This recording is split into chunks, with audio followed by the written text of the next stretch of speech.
What's up, everybody? Welcome back to the Fighting Game Planet, where we take the fighting game news from all over the world and we consolidate it in one spot right here for you. Now, first off, I wanted to apologize for not doing a last Wednesday show, Friday show, or this previous Monday show.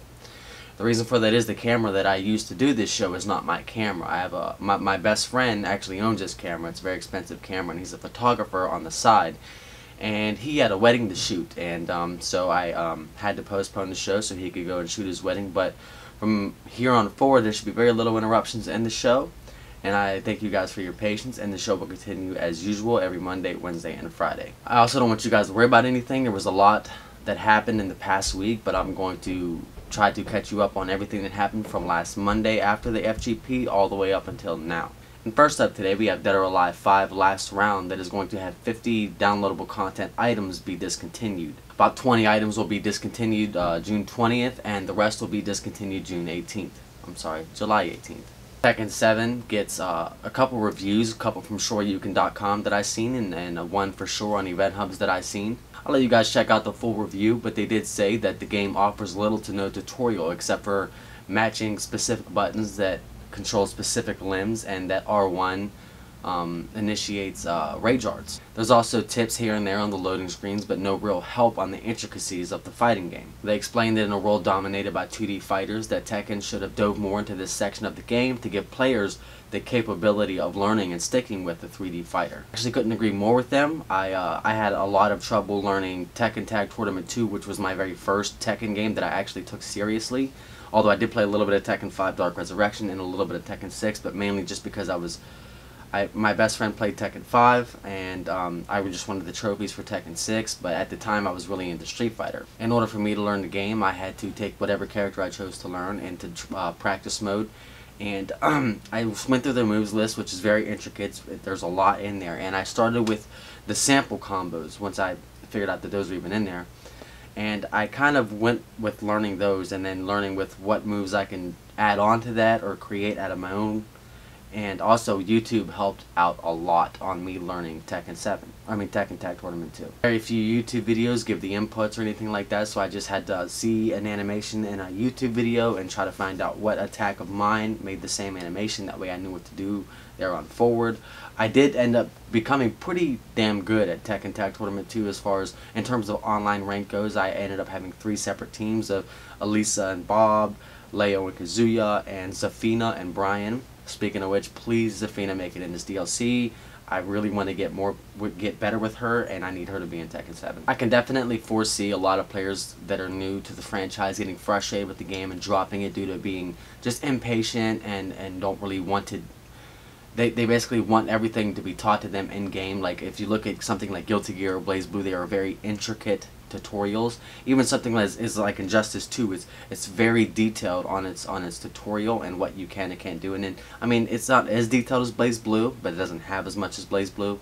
But you understand what I'm saying. I just personally like to see the fighting game community grow in all aspects, whether it be for Tekken, the NRS community, the Capcom community, BlazBlue, the anime fighters like Persona, BlazBlue, and Guilty Gear. In order for that to do that, these tutorials are required, and I don't want Tekken to dumb down their game like Capcom keeps trying to do more and more. I just think that a very good tutorial, especially something like Killer Instinct, I learned everything about Killer Instinct because of its tutorial. I could play that game with any character because of that tutorial. But I want to pass that question off to you. Do you think Tekken is fine the way it is? Do you not think that it needs an intricate tutorial for the newcomers of the game? Do you want to see the game's community grow? Or do you even care as long as you're mopping all the fresh meat to the franchise? Speaking of Killer Instinct, the new character Eagle is supposed to get an official reveal trailer at E3. Pokken Tournament for the Nintendo Wii U will make it to EVO 2017 as a side event. And fans are modding the PC version of Ultimate Marvel vs. Capcom 3 to give us what they call Project Marvel, which is essentially a balance and update patch to the game. Now, since the game has lost its support since the cross between Disney getting rights and whatever other transitions that happened between Capcom and Marvel at the time, the game has seen no support since not even too long after the release of the game for PlayStation 3 and other consoles.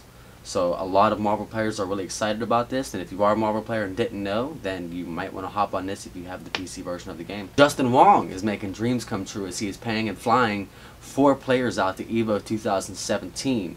All will be representatives of Wong Nation, and 3-4 of them will be competing in Street Fighter V, and the last one will be competing in GG Xrd Rev 2. Shoutouts to the man for taking some players under his wing and giving them an opportunity to shine and make a name for themselves. And if you guys haven't caught up yet, over this past weekend, Sunday started the GameStop Hometown Heroes Tournament. To sign up for this tournament is easy. You just go to esl.gaming.com, you search for Injustice 2, and you have to pick a regional GameStop, whatever GameStop, because they already have specific ones. Whatever GameStop location that they have listed is closest to you.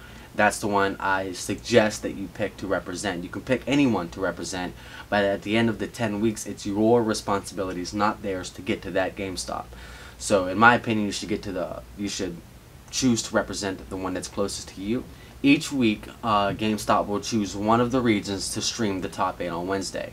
If your region is not chosen to be streamed, then your tournament will start and finish on Sunday.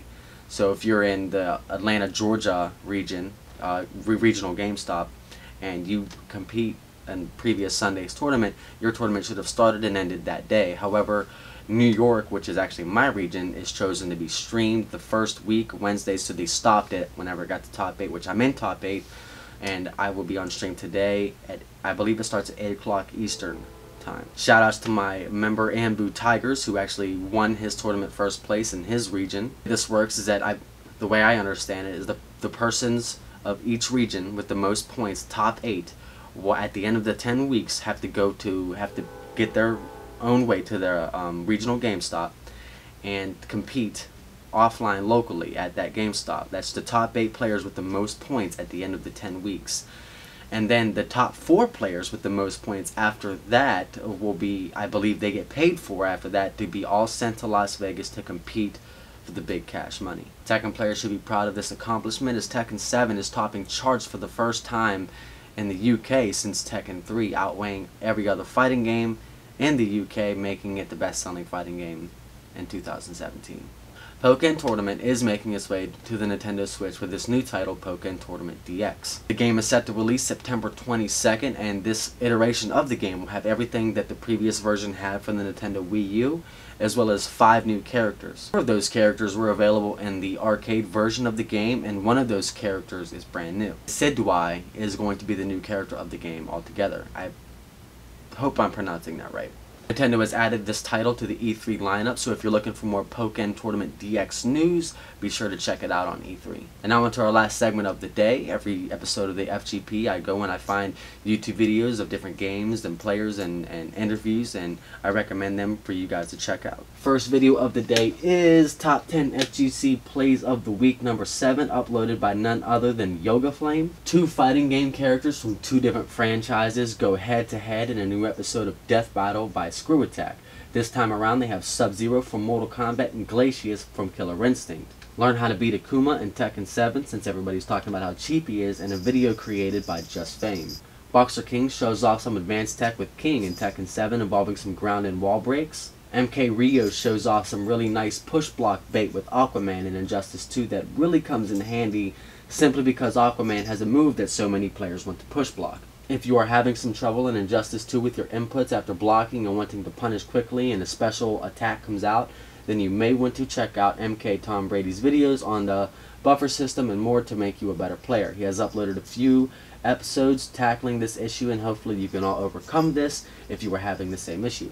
Juri gets a detailed tutorial for Street Fighter V Season 2.5 on frame data, optimized combos, what's safe and unsafe, meaty setups, and more from Shoryuken. Maximilian Dude is uploading the Tekken 7 story with Yo Video Games and parts if you want to check that out, as well as some GG Xrd Rev 2 arcade mode with the DLC character Baiken. Yahoo Esports has released a video based on their new series FGC Candid, where they had top players of the NRS titles converse and talk about how they got to where they are from where they was, tips and more, in a 20-minute conversation between Sonic Box, Dragon, Tekken Master, and more.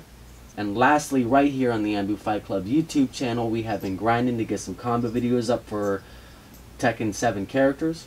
I know some of you have requested to have the inputs shown, and I'm working on a way to make that happen in the video with quality, but for now, you will have to learn your character's animation the same as I did to learn, if you have the patience for that, through character animations, through the move list, and mimic what you see to mimic what is in the video. I do apologize for that inconvenience, but hopefully soon we will be in a better place with the inputs in our videos. But we do have a Yoshimitsu combo video performed by ANBU Drunk Fu, a Steve Fox combo video credited to ANBU Rowreich, a Master Raven combo video courtesy to ANBU Drunk Fu again, and lastly an Alisa combo video performed by yours truly, ANBU Son Goku. And yes, I did include the 10-hit combo string on there for fun, but the rest are all real and legit combos. You can have fun with that. And that's where we're going to end today's show. So again, sorry for the delay within the past week, but from here on forward we should be on schedule. If you enjoyed this video, be sure to give us a thumbs up and subscribe for more content. We post the Fighting Game Planet every Monday, Wednesday, and Friday, as well as other content throughout the week and in between. If you want to check out the full versions of anything I talk about today, whether it be YouTube videos, Tekken 7 reviews, and more, the links will always be in the description down below. Comment what your opinion is down below and create a conversation with us. You can also like and follow us on our Facebook and Twitter pages, which the links to those accounts are also in the description down below. You can let us know what you think there, as well as give us ideas on what we should talk about next, and even submit your own YouTube videos for us to advertise here and on our Facebook. Remember to share this video with the rest of the FGC. I hope you guys have a good rest of the evening. I'm going to grind out for my top 8 coming up here shortly for the GameStop Hometown Heroes Tournament, and I will see you next time on the Fighting Game Planet.